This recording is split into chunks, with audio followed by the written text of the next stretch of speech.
welcome back to Girls Only Sports, the Playbook. We're laughing and giggling already because it's been a minute. It's been too long. It's been too long, but life's, but it's just getting back on track. Thank you for everybody to watch our show. We promise it's going to be a good one. We're trying to catch you up on some of the old stuff, but also bring you into some of the new. Please follow us on all social media platforms: Instagram, YouTube, Twitter, TikTok, Facebook, you name it. Girls Only Sports, one word everywhere. I am Candace.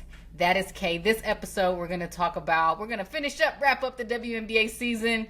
A lot of news still going on there. Talk a little bit about Asia's greatness and the rundown of the century. The NWSL playoffs are going to be taking place really soon. And then we're going to wrap everything up as Unrivaled is back. But before we start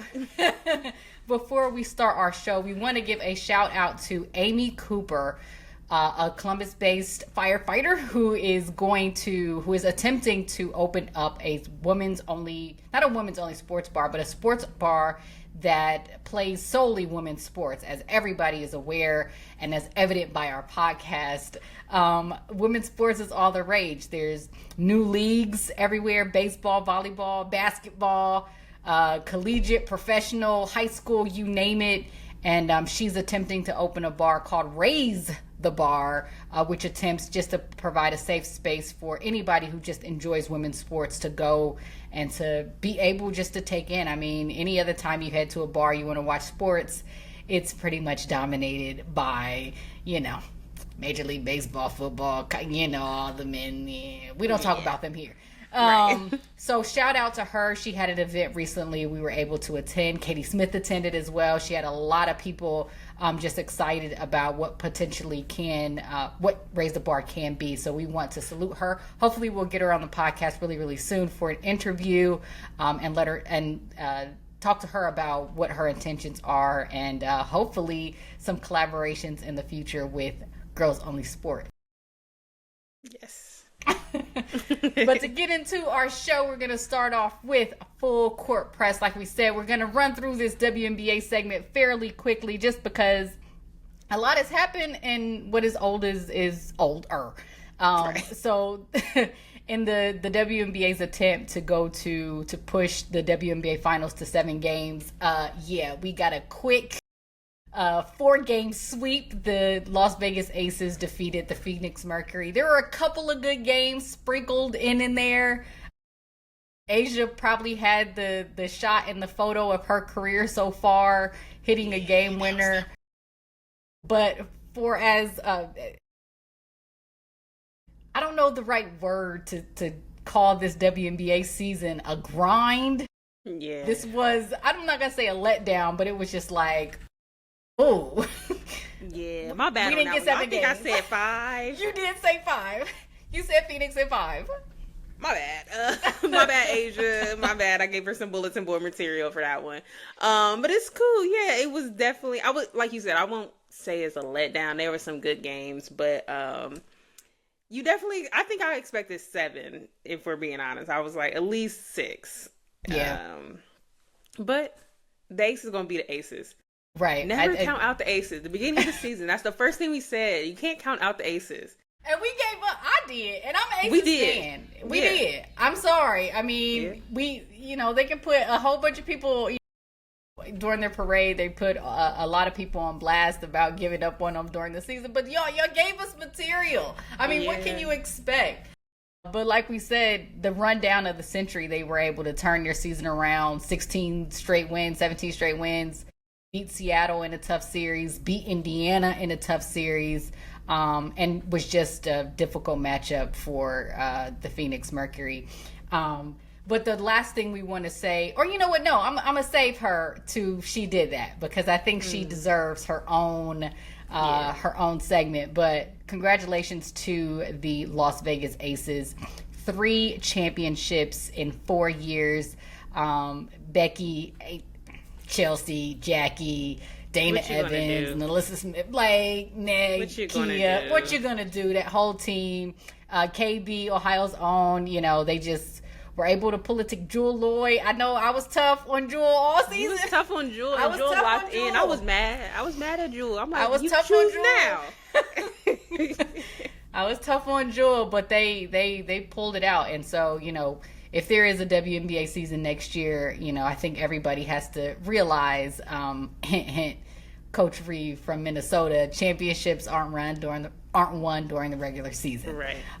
So they're all going to be chasing the Las Vegas Aces.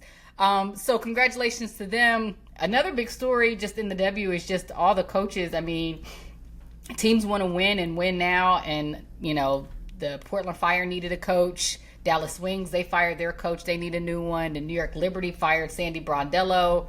Whew, the Seattle Storm fired Noelle Quinn, or I shouldn't say fired. They didn't bring him back. Right. But it seems like we do have some movement in the coaches carousel. So the Portland Fire, which is going to be a new expansion team, hires Alex Sarama. He's a Cavaliers assistant. He doesn't necessarily have a lot of head coaching experience, nor a lot of head coaching experience with women. I've tried to do some research, but from what I've been able to see, I guess he's on the forefront of a new kind of development that he's implemented with the Cleveland Cavaliers. So we'll see what he can do with the Portland Fire. The Dallas Wings hire Jose Fernandez. Now, this coach has a ton of history. 25 years as head coach for the University of South Florida, their women's basketball team.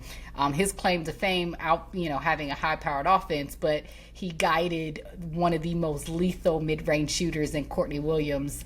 And so he gets, I think this hire is a good get for a growing and emerging Paige Beckers down there in Dallas, because I think last year showed they needed somebody. For sure. With a bit more experience. Anything would have been a step up. I'll be just say let's just call it what it is. There was nowhere to go but up. There's nowhere to go but up. And we're gonna leave that there. Yes. The New York Liberty let go of Sandy Brondello. That's the one organization that's still looking for a coach. However, New York assistant coach Sonia Rahman, she is the new hire for the Seattle Storm. She's the former MIT head coach. She spent 4 years as a Memphis Grizzlies assistant. She was also an assistant coach for the Liberty last year when they won the championship. So she takes over for Noelle Quinn in Seattle. And continually hire women coaches in the WNBA is a plus, and one who has bona fides to back it up. And she is going to be able to develop Dominique Malunga. So I think she is going to be extraordinarily happy with what Seattle was able to do. So congratulations to her. And then Sandy Brondello, I know I brought her up like 3 or 4 times because I was just shocked that she got fired. Right. But it seems like there had been some things brewing, like they won a championship on accident with her as a coach. Right. And come to find out, she turned down potentially the Dallas Wings job and another job as well. But she accepted being the Toronto Tempo head coach. So she's going the expansion route.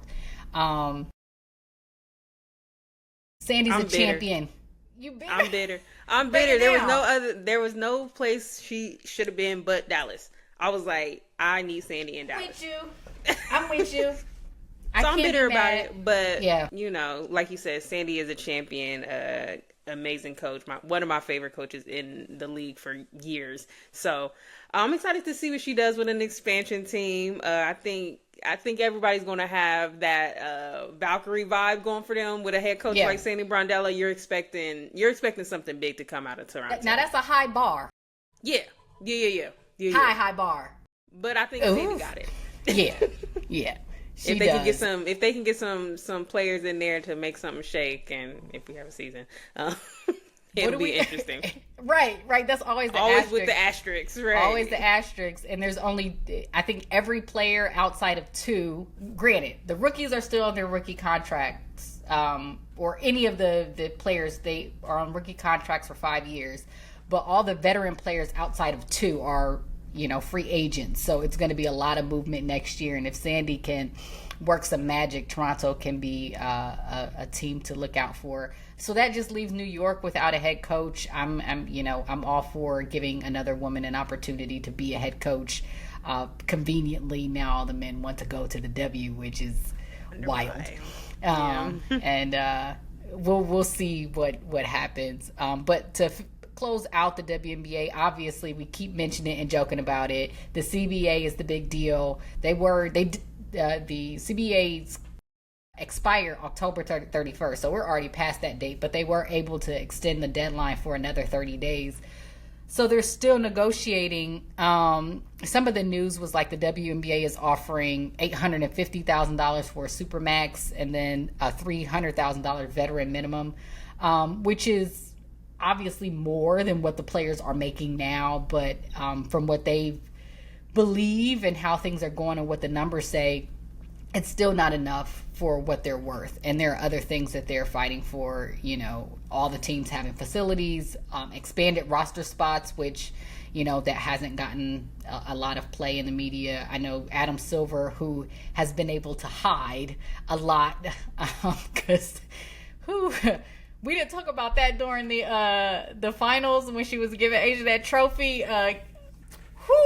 Kathy, the commissioner.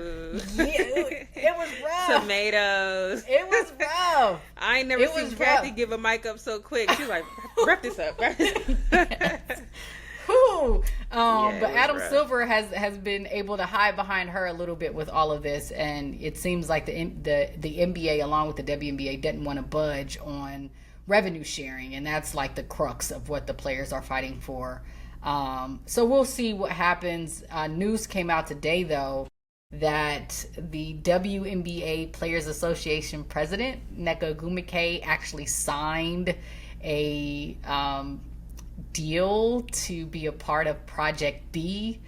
Project B is a Saudi-backed basketball league that is seeking to, I think they play from November to April. It doesn't actually interfere with the WNBA, but they're offering obviously a lot more money, which is could be in direct competition to what the WNBA is doing. I'm gonna say it. We ain't playing, I think this move by Nneka, even people at length have talked about, and even we talked about Nafisa Collier.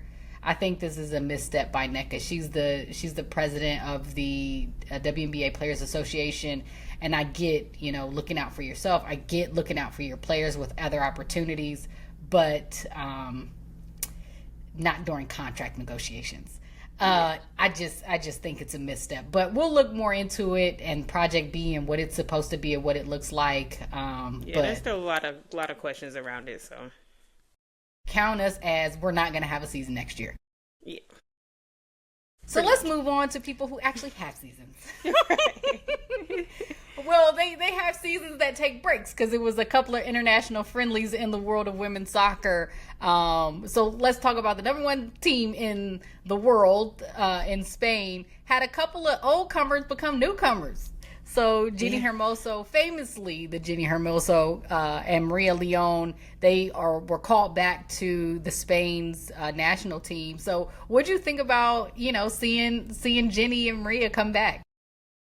So I'm gonna start with Moppy first. Shout out to Moppy being back. She was I think really the last holdout from the 15 players that said they weren't going to play for Spain and win the World Cup and everything leading up to it. So it was nice to see her back. She looked happy, so I'm happy to see her back in the fold, and one of the best in Spain. So you can't argue it. She needed to be there. I think the changing of leadership as far as like the coaching positions and everything is kind of probably what led to that. And she stayed because she's not afraid to walk out. So I think that's a step in the right direction, maybe. Thanks. But I will say the Jenny playing 4 minutes in over like if you're gonna matches, bring her back, don't play. Yeah. It felt like here you go. Let's wrap up your retirement. It kind of felt like I'm gonna let the fans have this goodbye for her. And then I'm not calling you back up, which sucks. And also it felt very much like the same as far as coaching for Spain. I was the first to give Sonia a little bit of grace, and I said I'm going to give her some time. I'm going to let her see what she can do. You did, because we talked about that. Yeah, I said I'm going to let her cook. I'm going to see what she can do. Nope. She lost me with the starting 11. I was like, no. Well, the roster alone, it was kind of, whatever. Yeah, by the first game, I said, yeah, never mind. It's going to be the same. Oh so I already gave up again. But, optimistic. If they call Jenny in, at least let her play next time, man. Like, y'all, that's y'all's number one goal scorer for a reason. Right. Hey, play the lady, please. She needs a better retirement send-off than just that. 4 minutes. 4 minutes? Like, be so serious. And I might be being dramatic with 4 minutes, but I swear she came in like the 88th minute. Like, don't make me mad. Right. Like, you had this lady fly from Mexico to Spain to play 4 minutes. Get out of here. Don't make me mad. She just wanted to be a part of the team. Leave Jenny alone. Game, I let you... All right, you're right. So that was no, you were good. That was Spain welcoming people back. Again, these are just some of the friendlies that are taking place. I know a lot of people put more on them than we kind of should, but there are some things that kind of shake some things up, especially with our national team, the the U.S. women's national team. Outside of everybody either being hurt and or pregnant, I'm always like, another one. Injuries happen, but I'm like, I'm gonna need. We're gonna need to start getting some people back. I think I put it together though. They're trying to have their children before the World Cup. It's too late for that. No, they timed it. It's 2027. So it's 2027. They'll get the entire 2026 to get back into shape. And after they have the baby, they turned into Superwoman and Wonder Woman. You're right. About time 2027 come around, they're going to be good to go. But if another one pop up pregnant, like, come on, y'all. Like, now we being haters. We want to see the best in our prime, right? Yes. Shout out to y'all, lovely, cute babies. Soap's baby's the cutest, but, like, not, like, ranking the babies. I just meant, it's a cute baby. She's the only one I've seen. Yes, like all of our favorite athletes got to take breaks because they want to have children. Ladies, let's wrap it up. Like, let's not do this anymore. I'm done. I don't want to do this. But that it has had a minimal impact, and the injuries on the U.S. women's national team where they split with Portugal, which I was appalled. I was actually offended. I was offended. You text me and just like despondent, like, what is happening? I'm like, why did y'all just lose to Portugal? Like, and don't get me wrong, Kika dog, that's a Barcelona girl, so I love Kika. Love Jessica Silver. She was playing for Gotham for a little bit there. But like Portugal, like as a whole, their first game, it was just, to me, it was like they were just trying to fill everything out. Yes, you had a whole bunch of new call-ups and new players. Yes. They finally stuck some of them young guns up there, and it was just like, it wasn't the same team, but them losing had people questioning Emma Hayes already. I'm like, chill. I ain't gonna go that crazy. I'm not gonna question Emma. A couple articles like, is it time to panic? No. Panic? We didn't even play the major. Well, I guess we did. What is that? The Olympics. But that don't count. She was there for 4 days, but. It's fine. Everybody relax. We was just getting the jitters out, letting the kids play. Like, it's fine. It's fine. But I'm going to mention one good showing, or there were a lot of good showings, especially in that second game. But Lily Johannes, I think everybody had been waiting for, obviously, we talked about it maybe a year ago, of her deciding either to play for the Netherlands or the U.S. She obviously decided to play for the U.S. National team, and it looks like that midfield position going to be hers probably for the next 16 years. Yeah. Oh. Yeah, it needs to be hers now. I'm a huge fan of Lily. I've been a huge fan of Lily for years. So I think it's only, as always, only good things to come from the youngins, and it's exciting. It was another one I would say shout out to is Alyssa Thompson. Just for me, outside of U.S. and as well as her at Chelsea, I'm like, are y'all shocked? Like, did y'all not know? Like, the Chelsea fans are finally able to see her healthy. But yeah, shout out to the girls. And it's so wild because when she played in the World Cup, she was just 18. Like, she had to miss her prom, and Just a little. These are babies. Just a little baby. Right. But they're going out and playing really well in a couple of friendly. Yes. Well, they split. So. Right.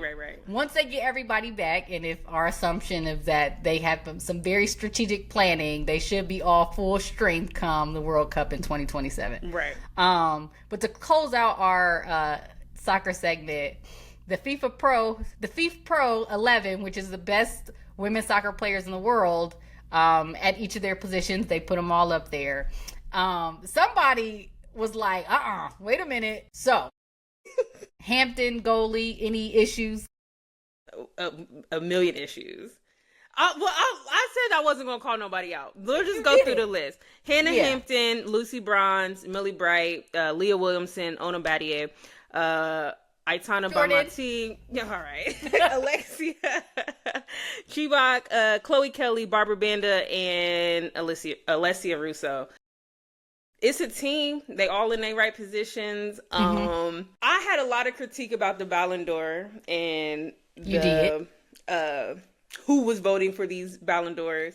I had a lot of critiques, and I'm gonna say the Ballon d'Or is not looking like that bad of a ratings at this point, because never let players vote for anything. Never let players vote for anything. Even when I seen the top, like who made like the top whatever list that the FIFA Pro put out, I was like, yeah, players shouldn't vote for anything because they know less than we do. I was like, you're just voting for your friends. Like, that's all it comes down to. I'm like, you're just voting for your friends, and there's certain people you can't leave off the list. Give me two who got left off. It's not more so getting left off. It's just like, why is Millie Bright on this team? Dang. Like, I'm saying, like, Millie Bright did not play internationally in, well, I guess kind of, but Euros, she didn't play Euros and nothing, like, was injured a lot last year. So I'm like, why is Millie Bright on this team? Why is Chloe Kelly on this team? They won. Care that they won. I guess I'm more so looking at this and like, they won. But and she was she hit the winning goal. Like, what do you mean? It's a what have you done for me lately type of. Well, what is it? What have you done for me lately? Not a whole season. It's what have you done for me lately, and then if you got legacy. Clearly, yeah. Because Lucy, one thing Lucy Brown's gonna do as well is make a list. Shout out to Lucy. One of the best to do it ever, I swear. But like, one thing Lucy gonna do is make a list. And I'm not criticizing Lucy. I think Lucy feels deserved on this one. Right. But one thing she gonna do is make a list. Like, I think it just shows the respect that people have for certain players. I'll say that's what this list is for me. Yeah. But one player we should point out, because there have been a lot of not controversy on her part. She's just been out there being one of the best players in the world, which is what you expect. We're talking about Barbara Banda, who was on this list and obviously one of the best players in the world, one of the best players in the NWSL, but has always faced some very harsh attention from fans and things like that. What can you say about just some of the stuff that she's been facing, and what do you think about how the NWSL and just the women's soccer world in general is handling players like Barbara and protecting them? There were a couple for Angel City actually who made a statement. They weren't necessarily talking about Barbara, but were like 100%. I'm backing my players. And my teammates. They're humans and they have a right to be in this league and compete. But I'm answering my own question. What do you think about it? Because you're more plugged into the world, just like I said, what she's facing and how the soccer world is handling what she's facing as well. Yeah, I think it's just one of those things where these leagues, especially like women's leagues, are always like campaigned to be so inclusive and so inviting for everybody, but I think it has an asterisk on it every time. It's inviting for the players that are easy to be digested in a mainstream media type of way. And it's unfortunate. It truly is, because like you said, you can't appreciate somebody just for their talent. Like, you have to add added commentary that's not necessary. The whole Angel City one, that's a whole other thing.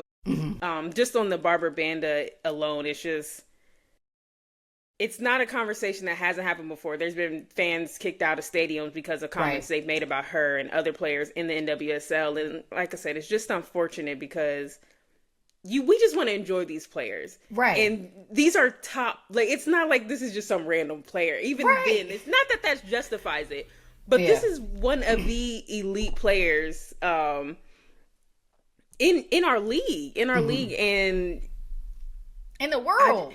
Clearly in the world. So it's unfortunate, and I hope that the conversation, and I hope these teams are able to make some changes as far as like real protection for them, as far as protecting them from that type of abuse of any form. So we'll see. I don't know. I haven't been overly pleased with a lot of the club statements. The player statements and things like that have been pretty solid in speaking out against it. But I don't know. I guess it's hard to not be super PR when you're like a club. But for me, I just like for it to be a bit more personal. I guess that's also an Angel City jab. But deserved. Yeah, shout out to Barbara Banda though, and hopefully she gets in the face of it all, still be one of the best players in the world. That's right. What we expect, but like you said, we just want players to be able to play, and we'll get there. Right, we'll get there. That wraps up a little bit of our soccer, but before we get out of our full court press, I did want to mention all new leagues. We always talk about it. We got to bring it up to be consistent of what we talk about. There's going to be a new women's pro baseball league. Obviously, most women, play softball, and there have been a number of professional softball leagues, but this will be a baseball league. They'll have teams in Boston, Los Angeles, New York, and San Francisco. A couple of the players, as Olivia, I don't want to butcher her name, Pichardo, she was the first woman to play Division I in a college game for baseball at Brown. And then most people know Monet Davis, who kind of took the world by storm in the Little League World Series and I think she threw 2 shutouts way back when, but she's an adult now. Right. Which makes me feel old. So I don't, that'll be an interesting thing. I just gotten into, we won't talk about the men's baseball, but seeing how the women do and how they compete, and see if this can be another sport that continues to grow. So shout out to the WPBL, which is women's sports are added to all the leagues that continue to be created every other month. Right. For our She Did That segment, because we probably won't see her probably until 2027 or whenever the WNBA decides to come back. So we have to give her final kudos, just in case we may miss wherever the apostrophe may be. And that is the 4-time WNBA MVP, Asia Wilson. Looking back, there are no words at this point. 8 seasons, 4 MVPs, 3-time champ, 3-time Defensive Player of the Year, 7-time All-Star, something like 6-time All-WNBA. One of them ones. We in a generation of one of them ones. I love it. At this point, Asia, give people a break. It's somebody else's turn. Nah, stay on their neck. Somebody else's turn. Stay on their neck, eh? Right. I think this was the first season where I think she matched Bill Russell, actually, where she was the first player to win MVP, Defensive Player of the Year, WNBA Finals MVP, the scoring leader, and win a WNBA championship. So she is in rarefied air, and a lot of people are rightfully, debating where she stands as the best women's basketball player. But I think she is making a stamp for the best WNBA player of all time. Just her resume in 8 years at this point, you can't really make, her case. Like I said, it's only year 8, and she's, anything in the WNBA going forward is going to have to go through her. We thought the league caught up with her. This year we were like, The Aces is She done said, and I'll out the show water. you better than I can tell you. Asia said, get on my back, went supernova, and, you know, did it in the A. Just had the shoe release this year, too. Nike gets the South Carolina deal, so the A2s will come out next year. I mean, it was just a perfect season for a player to essentially run down the entire league. You know what I mean? Much, so shout out to A'ja Wilson, just continuing to get better and to make her claim as this is my league. You know, we can talk about who's gets the popularity, who gets the attention, yada yada yada. It doesn't matter. On the basketball court, there's only one player people are going to have to go through, and one player the league is going to have to go through, and that is A'ja Wilson. She's, what is it? A'ja Wilson on top. Top. One of them ones. And just congratulations on a ridiculous season. Let's head into our X's and O's. We're going to cover two things in this segment really quick. The NWSL playoffs and maybe the best, funnest league around, Unrivaled. The rosters came out, so we're going to run through those as well. But starting with the NWSL, we got quarterfinals. So it's just, you win one game, you move on. No series in soccer. Right. We have the Orlando Pride versus the Seattle Reign. Orlando won the NWSL title last year. A lot of these teams' records are all the same except for one. Yeah. So what do you think about this matchup between Orlando and Seattle? I'm going Orlando. You know me. Well, always betting on Marta. Yeah. I shouldn't have asked you that one first because Homer. You know me. Bandwagon. Yeah. Always gonna be on the Marta train. The Washington Spirit versus Racing Louisville. Racing and another team, they kind of had to work to get in the playoffs. Mm-hmm. They had to work to get there, but they're also a team that's been putting together wins that they shouldn't have won. So I don't want to count Racing out, and especially with a hurt Trinity Rodman. I'm not gonna lie, I'm going Racing, but Rowdy at Audi. Oh, that's a hard stadium to win in, but I think Racing has what it takes. I'm gonna go Racing. I'm gonna go Racing Louisville to pull out the upset on them. Yeah, I'm with you. I think losing Trinity just changes so much. I'm not gonna go on a rant about Trinity. I just want the baby to just rest for 6 months. Back. We just got you back. Yeah. So you got Racing, and then the team who was just running through the entire league, Kansas City Current. They have 20 wins, the only team, plus 15 wins this season. They take on Gotham FC. What do you think about this? Do you even think Gotham can pull an upset? Here's the thing. I think if Gotham was not missing, I could be wrong. I think Esther Gonzalez is still hurt. I think she was pretty important for them at the beginning of the season. Was in that golden boot race with Timwa Chawinga, who, again, shout out to her for Kansas City, winning that golden boot 2 years in a row. I'm not going to bet against Kansas City. No, I think I'm gonna go with Kansas City. I said, you better not win 20 games, only 3 losses and lose in the quarterfinals. They're not going to lose in this one. They're not going to lose in this one. And then lastly, we have the Portland Thorns versus San Diego, and they have an identical record, 10, 8, and 7. So, I was going to say, I think this is going to be a pretty even match. But Portland has looked good. I was watching them last week, and I said, ooh, that's a scary team to go up against heading into playoffs. So I'm going to give the edge to Portland, even though San Diego, Kendra Dolly had a great season, French International. Shout out to her. I'd love to see when the vets come back and just have an amazing season. So shout out to her for San Diego. But I'm going Portland with this one. I think they're going to have a little bit of an edge. Like I said, Olivia Moultrie looks fantastic out there. Shout out to the youngins. I think I'm gonna go Portland. And we'll probably have another weekend before we get to who's gonna make the final. So I'm gonna save those two. I'm gonna save my questions. So those were our your quarterfinal picks, because I'm just bandwagon for any team. I'm rooting for anybody to upset Kansas City. So I'm sorry to all the Kansas City fans out there. I love an upset, and I hope it happens in penalties, not in penalties because I'm not a big fan, but a 87th minute goal. Yeah. I wouldn't mind seeing Gotham win. I like Gotham. I like, but I think Kansas City got it. Right. So let's close it all out with Unrivaled. As most people know, that is the 3-on-3 league started by Brianna Stewart and Nafisa Collier that is played during the WNBA offseason. But we're not going to talk about the WNBA anymore.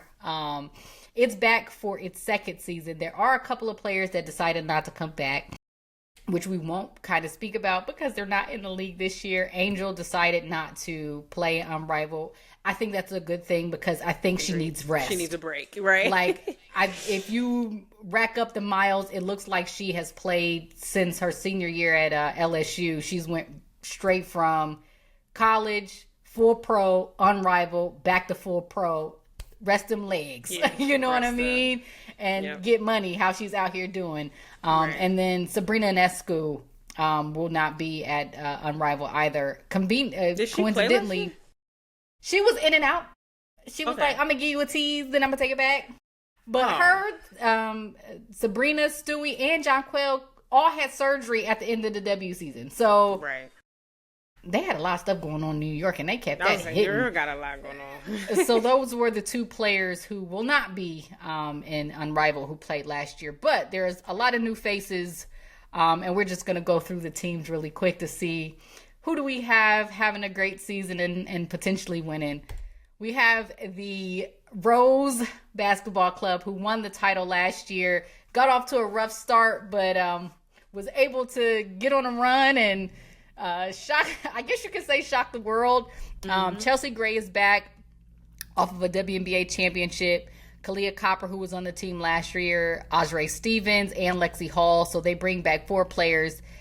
They bring in Shakira Austin and Shug Sutton. So what you think about the Rose this year in the second season? I ain't gonna count them out again. That's what I'm gonna say. They look good. It's a nice roster, like you said. You returning 4 players, so we'll see what the Rose can do. I'm not say what. Go ahead. No, I was gonna say they not my favorite right now, but yeah, it looks good. It looks good.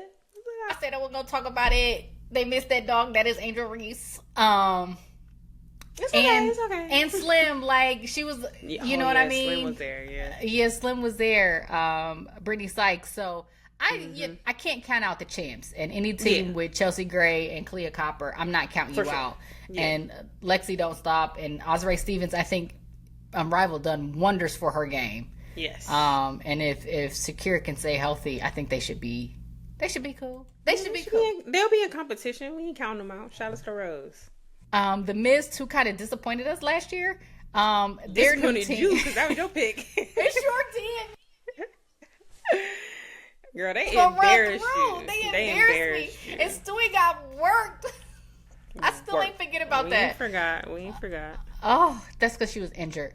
So Mist is back. They'll have Alicia Gray, Brianna Stewart, Alana Smith, Veronica Burton, Arike Agumbawale, and Lee Yaru. What do you think about this team? Shout out to that team. I think they're going to be in the same place they was last year. I'm just playing. I'm just playing. Shout out to Reek, because Reek on dog. Stewie about to be able to play? I don't know. Stewie had surgery last week. But right. What is going on? Stewie is just there to make sure her Founders Day check clears. Like, True. She's the key. If Stewie could play full out, I would give them this chance. But if they're going to get... This is a solid team, too. Leash ain't no slouch. Yeah, with a healthy Stewie, yeah. Leash ain't no slouch. Alana Smith, Veronica Burton had a great season. So I'm joking, saying the Miss gonna be in last place. Y'all know I got love for y'all. Everybody rooting for y'all. But yeah, it looked good. And shout out to Lee Yaru too, because she moved around a little bit, but she put in her work where she can. And I think this is the type of player that really shines in this in Unrivaled, because like how Azare Stevens had a great Unrivaled last year. I think we could have another moment with Lee, so we'll see. That Miss team, they let me down. I don't know how I feel. I know you got trust issues with the Miss, so I'll put a little faith in them. I'm gonna put a little faith in them this season. I do. Then there's Vinyl. Courtney Williams, who was on the Lunar Owls last year, moves over. So Courtney Williams will be on Vinyl with Ryan Howard, De'Erica Hamby, Erica Wheeler, Ray Burrell, and Brittany Griner. Ooh, that's a tough team. That's a stacked team, really. I think Courtney, Ryan, De'Erica, that 3 is that's 3. Nasty. And then you got Erica, Ray, and Britt on the bench. Sometimes a 3-on-3 with Britt. Yes, but I'm saying like coming in rotation, couple in, it'll be alright. She'd be cool. Don't count her out. You see how you counted it out last year? It wasn't me for sure. Yeah, but the Vinyl they ain't win. No, I know. But yeah, I think they'd be alright. Court a dog. I think Court's a player that does good in the 3-on-3. Ryan too. Yeah, for sure. Like you said, that 3 is going to be the 3. That top 3 can, if they're able to get it going and get some solid contributions, I think Vinyl will have a good run this year. Yeah, and if you get production from Ray Burrell off the bench, who can knock it down when she wants. Facts. Yeah, they'd be good. Now this is my crash out team. Uh-oh. Phantom. Oh. Kelsey Plum, who didn't play last year, but she's going to play her first season in Unrivaled this year. Yeah. Kelsey Plum. Satu. My favorite crash Satu Sabli. Aaliyah Boston. Dana Evans. Natasha Cloud. And Kiki Iriafen. This may be my team. This your team? This may be my team. We ain't said my team yet. I know who your team gonna be, and I'm not gonna go with the convenient choice. Like, no, I'm going with team. You don't crash know out. who my team gonna be. I do know. All right.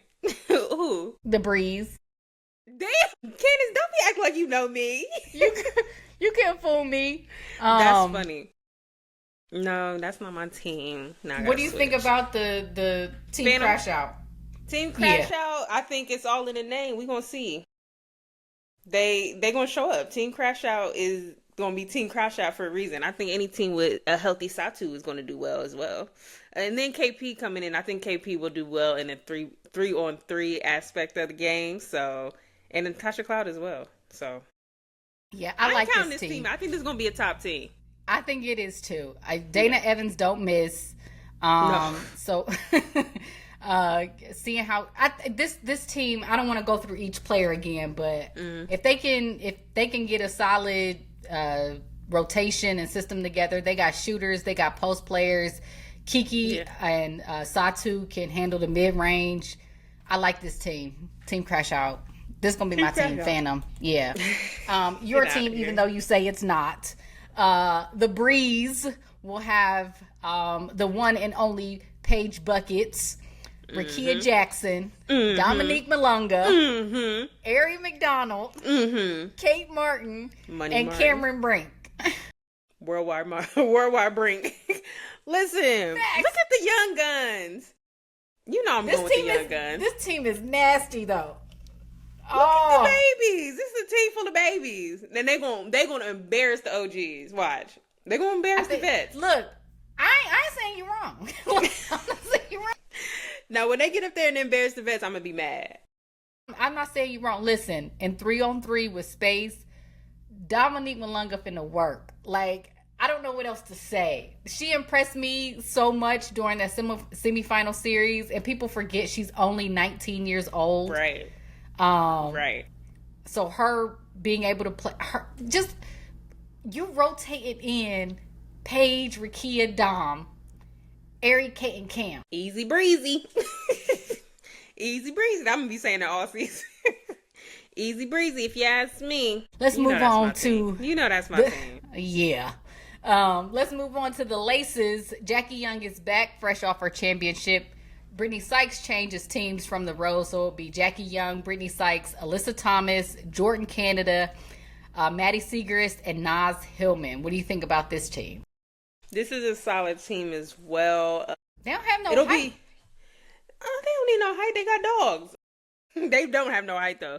But I think it'll be nice to see Jackie in that 3-on-3 aspect healthy, because like last season we didn't really get to enjoy a healthy Jackie. You could tell she was like nursing some type of injury. All Unrivaled. So I'm excited to see this team. I don't know, like you said, they don't really have too much height, but I think they got playmakers. I think they got people that can make stuff move. I think they'll struggle against certain teams, but I got faith in the Laces. We're going mid rank right now. Anyway. I like that mid range. Yeah. I like that. Then there's the Hive. which is one of the new teams. The Breeze and the Hive are two new teams this year. Kelsey Mitchell, dog. Sonia Citron, Ezzy Maglador, Natisha Heidemann, Sanaya Rivers, and Monique Billings. This team got the babies too. This is cool. I like this. They got height. They got quickness. They got defense. This would be that team.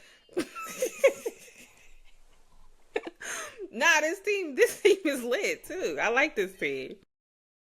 Any team with a stud butt is a good team to me. Yeah, this team may be sneaky if they get it rolling, because they got how Unrivaled went last year. They got all the pieces to win. Yeah. I like the Hive. This team kind of nasty. Yeah, I ain't gonna go for. Well, I was gonna say I ain't gonna go for a first year team as I pick the Breeze. Get out of here. Just say you already got your team. It's okay. But no, I like this still team. Crash Out. Yeah, I respect that.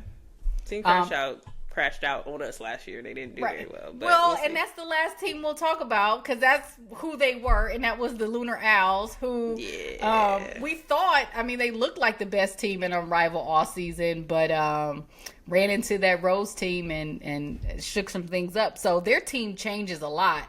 But Skylar Diggins is back, the ultimate. But she's back. Marina Mabry, Nafisa Collier, Rachel Banham, Rebecca Allen, and Aaliyah Edwards. I'm not gonna lie, this team is nasty. This team's gonna be. I think this will be a hard one for people if they're healthy. It's always that asterisk for every. I think that might be an asterisk for every team, because you talking about Ezzy, and didn't Ezzy just get like. That was Dom. She just Dominique just got surgery in her wrist. Yeah, So yeah, every team has an asterisk of some sort. Right? Yeah, like she was in a cast last week too. So who knows? Because the only one I'm thinking, I don't know how far Nafisa has recovered by the time the season starts. But Marina had been in and out even in last year's Unrivaled. Aaliyah Edwards had been, she finally got healthy during the season, but was still kind of hit or miss. So to me, this team is strictly health related, and we'll see if they're able to recapture some of that magic last year, but actually win. Yeah. No, that's a tough team though. I like that. That might be my B team when the babies don't do good. But just to mark it, so we cut this up and look back. I got Team Crash Out in the Phantom. You got the Breeze. Easy breezy. All right. So tune in to Unrivaled. We're going to do our best to cover Unrivaled this year. Obviously, there's just a ton of sports. We haven't even talked about women's college basketball that got started. Because Duke, Ms. Lawson, Coach Lawson, I got some words. It's too early. It's too early for losses. Tennessee. Lady Vols, it's too early. They ain't even got a team. That's why they losing. And then everybody, I think we're waiting on South Carolina versus LSU in January. But we have that. We have volleyball is, they're going to be wrapping up their season soon. So, their championships will start. There's just so much sports we haven't get to. They got track controversy, and we didn't get to that. It's just too much. We had to play catch up. Yeah, we had to play catch ups. But we're gonna get it together. Yeah. But that was our show. Thank you for joining us. Please stay tuned to all of our episodes. Watch our clips. Like, comment, subscribe. Engage with us. Send us some emails or chats about things you want us to cover or certain topics. We let it talk. If you even want to join the show just to shoot the breeze with us and give us your opinions, let us know that too. Please follow us on all social media platforms: Instagram, YouTube, Twitter, TikTok, everything. Girls Only Sports, all together. That's where you can find us. Once again, I am Candace. That is Kay. This is the Playbook, and we are Girls Only Sports.